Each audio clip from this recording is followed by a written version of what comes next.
Hello ladies and gentlemen, and welcome to this week's Thursday Thoughts. Hopefully everything is running and everyone can hear me loud and clear. We are up and running, I'm being told, on Skype, on our website, on TDIQ and on the Tube of You. So welcome this week, Michael Ingledew, TDW. Luckily we didn't go live literally 5 minutes ago because this can of Pellegrino I managed to knock over my keyboard and we had a bit of a moment, but luckily Claire ran in and helped me tidy everything up. So again, we're going to go through all of the... It's actually been quite a quiet week, but I will go through the news that I think is interesting, some of the TDW stuff that is which is always interesting, and just a quick thank you to everybody, all the logos that you can see down below here. Without these guys, this content is much harder for us to produce. Now, it is stormy and wet here in the UK. In fact, where we are in the UK, we are predicted to have thunderstorms any moment now. So if we disappear, that's why. It's actually very close as well. So I've got, rather than have the rumbling of the air conditioning unit going, I've got my office door open. So if a dog walker decides to go past and lets their dog let everybody know that it's there, which then sets off my little Leicester as well, I will I will close it. I think that's the best thing. So so here we go. Let's go and head through some of the news. So what we're going to do is change some of the camera angles here and make sure that you can see what's going. Everyone seems to like this new format. So BAE Systems in the news this week. Now this comes down to, if anybody subscribes to the Advance magazine, which is distributed by ADS, which we do, this seems to be a common and occurring theme at the moment, which is skills. There's a massive skills shortage in the marketplace. Now, last week, I think I mentioned Boeing said there was going to be a massive amount missing by 2023 or something off the top of my head. BAE Systems have partnered for, they say in the article that it's for the C5000 project. They're looking at trying to develop the skills for a shipbuilding workforce down in Australia. This comes down to also that our friends at Boeing here in the UK have announced that they're starting a apprenticeship scheme, a maintainer's apprenticeship scheme. There's lots and lots of skills shortage at the moment, and I'm going to talk a little bit about what we're at TDW have done in the last week since we spoke last week. So the MilCloud, if you know what the MilCloud is, if you don't know what the MilCloud is, then go and Google it. I'm not going to tell you what the MilCloud is now, but they are now saying, the Pentagon is saying, that they believe it will be ready to accept classified data by 2019, which I thought was super interesting, because I know that the cloud is something that the UK military is looking at quite seriously. And for the US to say that they're going to put classified data up on the cloud, they must be pretty confident of the technology and the security behind the technology. And I picked up a couple of cybersecurity related type articles this week, which obviously affects us all in technical publications. And Eurocontrol, I was 15 years ago to be invited to Eurocontrol down in Luxembourg, and I managed to go into their buildings there. They've invited Thales in to help them with digitalization of air traffic services, of which a component is cybersecurity. Now, this is interesting because I said a few weeks ago that Thales were putting a lot of energy and effort and money into their security and to their cybersecurity services that they are providing to their customers. Which then I picked up that the UK apparently is the most breached country in Europe when it comes to data security. And I can believe this. Why can I believe this? We track and watch what goes on our website constantly, and you can see where the malicious attacks are coming from. And we can see regularly and periodically, those that are trying to get beyond our security and are trying to breach our servers. And we see this, but this report that, again, I will link everything down below. This report is saying that the UK is, I think it is implying, is the worst, but you can read that till your heart's content. Denel, I wanted to, if anybody's following the Denel, let's say saga, okay, if you're following the Denel issues down in South Africa, it's had issues, and the people are caught in the middle, it's had issues, and you can go and have a read of that, and you can go and look at some of the claims that are being made around Denel and the previous board and that kind of stuff. But I thought a good news story is that Denel Aerospace are pushing forward with one of their regional aircraft, and which is a good news story for Denel, because it is being pulled all over the place at the moment with lots of mud throwing and mud slinging and that kind of stuff. So I thought that would be a good news story for those guys. Not such a good news story. A US Air Force program has been delayed. Again, I'll link it down below. This seems to be, some of the programs are getting delayed. They're not saying cancelled, they're saying delayed. And I know that this particular program, some vendors were trying to get into, and this one has now been delayed. Although I did read a report today that the US DoD is going to invest a couple of billion in a new main battlefield tank that they don't believe they will ever need. So, but I would have thought that the US Air Force would actually need and require this equipment. But either way, that's been delayed. They're saying there's 2 programs delayed. Again, I will drop the links down below for you to go and read till your heart's content. Rolls-Royce, I've got Bombardier in here a couple of times this week. Rolls-Royce have developed a new engine for the Bombardier business jets, which I think is super interesting. We've got some more Rolls-Royce stuff coming up very shortly. Turkish Technic have aligned with Boeing services to deliver heavy maintenance and MRO type facilities. So those of us that are providing CMMs and that kind of stuff to Boeing, it's probably going to end up in Turkey as well now at these facilities, which I thought was super interesting. Turkey is actually in the news a lot at the moment. There's lots of defense programs going on down in Turkey, but I wanted to have a balance between sort of commercial and the military side of things. Bombardier, again, I really like this company, and Bombardier have secured a deal for the Belfast-made jets, 60 of them, which is tremendous news for the guys over there in Belfast. And they're super nice people. So again, another company that's been kind of pulled through the mill over the last sort of 6-12 months, but there's some loads of good stuff coming out of Bombardier. If when we start following the news around the rail sector, Bombardier are massive. They're everywhere in the news stories that we're seeing. So anyway, I thought that was good.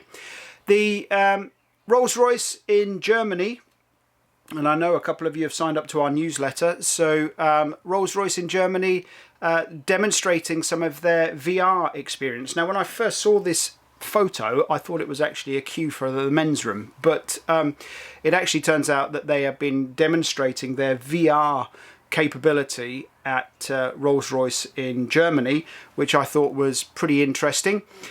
Rolls-Royce, not such good news. Let's not keep it all love and feather dust. We are, we know that Rolls-Royce, I've deliberately tried to stay away from this story because it's, politically sensitive and emotions are high.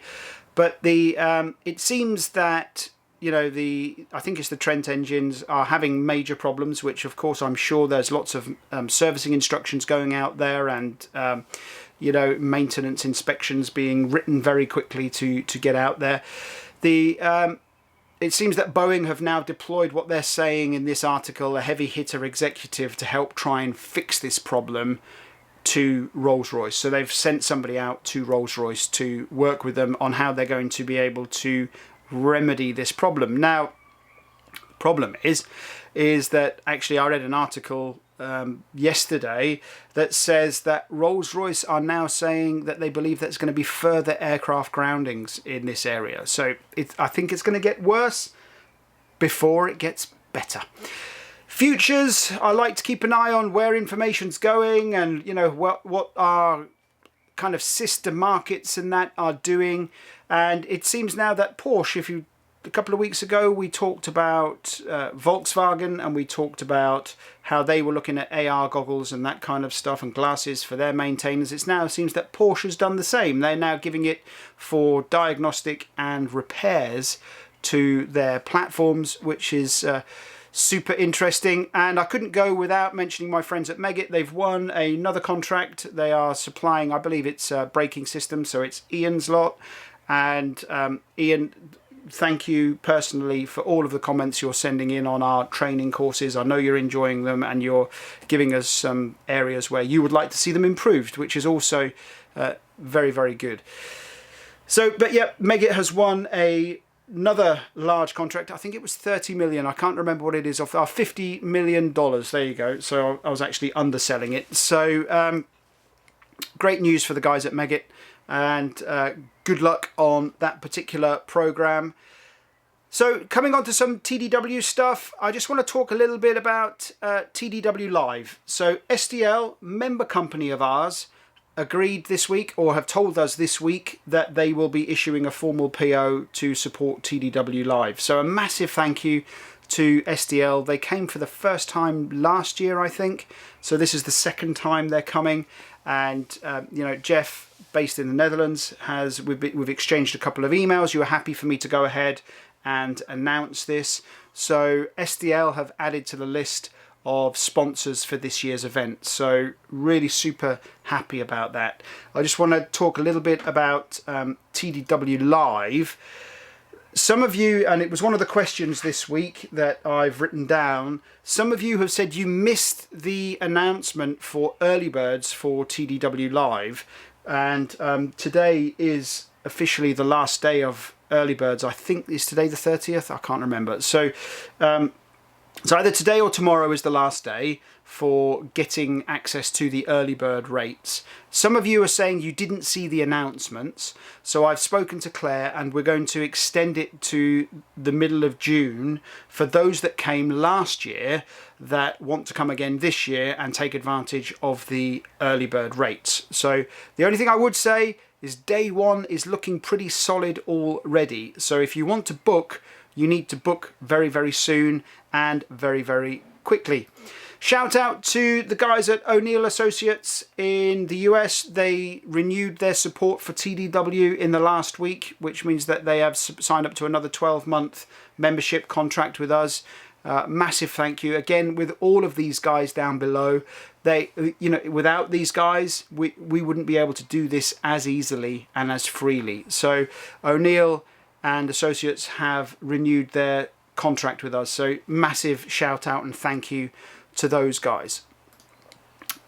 This is kind of the big thing I want to talk about this week, and I mentioned it last week, and this week I said that we were going to announce the website, and we have announced the website, and I've shared it already with a couple of people beforehand that I trust in the market, and the overwhelming feedback is about time that somebody is doing this. We have launched a website, techcomtraining.com. Again, we'll put the link down below. And over the last 4 years, and one of the reasons why I left a very, very good job for a very, very prestigious company was that I could see there was a huge gap in technical communication training, but for the aerospace, defense and space sector as a whole.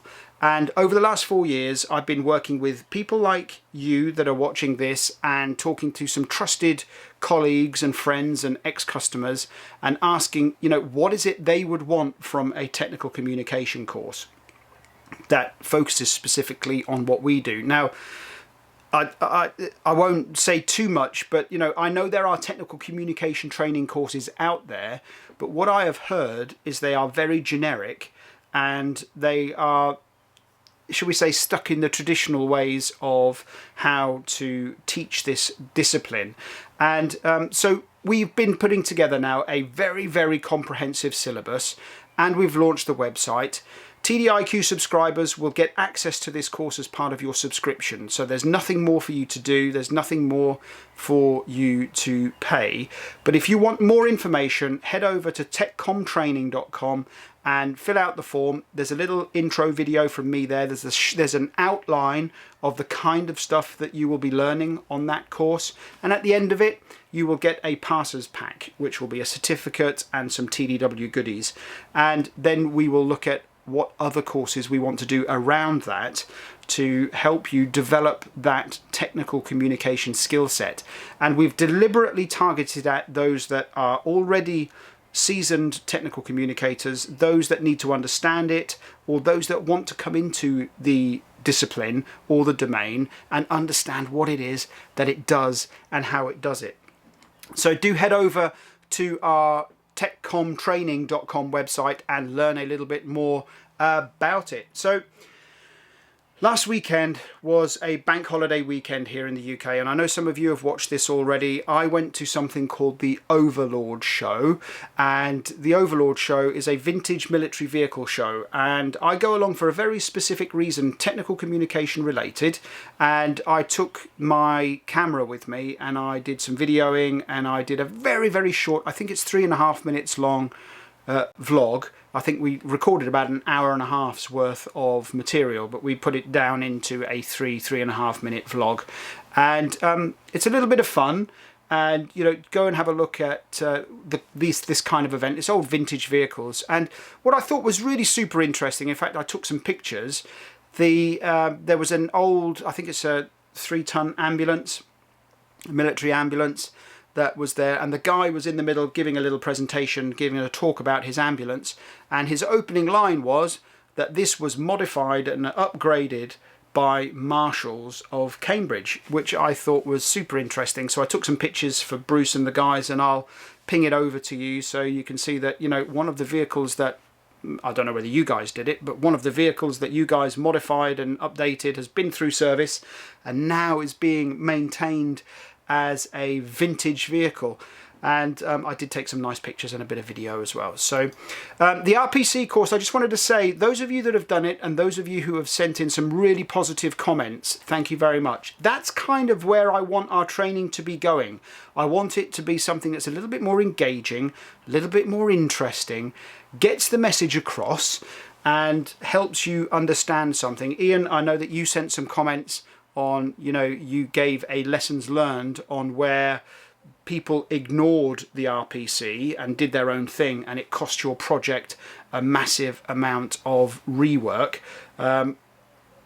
It'd be nice if we could actually do a tutorial on that or something, but you know, Ian, it was super kind of you to send that email in. But again, everybody who's done that and is sending in the comments, thank you very much. Very, very, very much appreciated. So I'm going to go on to some of the questions that we've had. Again, I think a lot of people are on holiday, and I certainly know in Switzerland today it's a bank holiday, which means tomorrow will be a gap day, which means you'll all be enjoying a really lovely long weekend. So, you know, good luck with that. So Thursday Thoughts podcast. Last week we were going to make Thursday Thoughts into a podcast. When we listened to it back, it didn't quite lean, the way that I presented it, it didn't really lean well to being a podcast. So I'm hoping that this one will be better, and we will turn this one into a podcast, and we'll make this one available for you to listen to. So hopefully that will be something that will be of interest to you, those of you specifically who listen on our podcast channel. And the S1000D user forum actually came up in a discussion earlier today, but I've had a couple of emails over the last week from some of the guys on TDIQ that are in the US asking if I am or have I started thinking about going. We are still in two minds about it, to be perfectly honest. It seems super expensive to get there, and you know, they haven't announced the registration for opening yet, you know, when we can register yet. We still want to see a fleshed out kind of agenda, see what kind of things are being presented. So I would personally, if I went, I would like to do some vlogs and that kind of stuff from there, which I think would be super interesting. but we're still up in the air about it, to be honest. But those of you that are US customers, if you are going, and you know there's a stack of you going, then let me know, and you know, maybe we'll all get together and have dinner or something. That'll be super nice. So I was asked this week if I plan to go to the Farnborough Air Show. The answer to that question is watch TD Thursday Thoughts next week, because I'm going to talk a little bit about the Farnborough Air Show and some things that I think would work pretty well. So the idea is yes, I will go, but we're going to do something, I hope, very, very special. And I've already answered the question that came in from a couple of you about the early bird deadlines for the TDW Live registration. So if you still want to come to TDW Live and you missed the announcements for the early birds, then please do send a message into memberservices@techdataworld.com to hold the price, or to find out how much room we've got available on day one. It is it's pretty full, so you know we are starting to you know, fill the event quite nicely. And I actually had some pretty smart ideas. I say I'm pretty smart ideas. I had some good ideas this morning on the kind of things that I want to show on day one this year, which I think will be super interesting. I just need to run it past the guys at Aspire and speak to Lionbridge as well. And Wendy, I know that you're still waiting on an email from me, so apologies for that. And apart from that, ladies and gents, we are in a good place. I'm just spinning around to make sure that nobody is asking me any questions or asking me anything in specific. I can see there's a raft of you on our website again. Hello, everybody, and welcome, and thanks for joining us on a...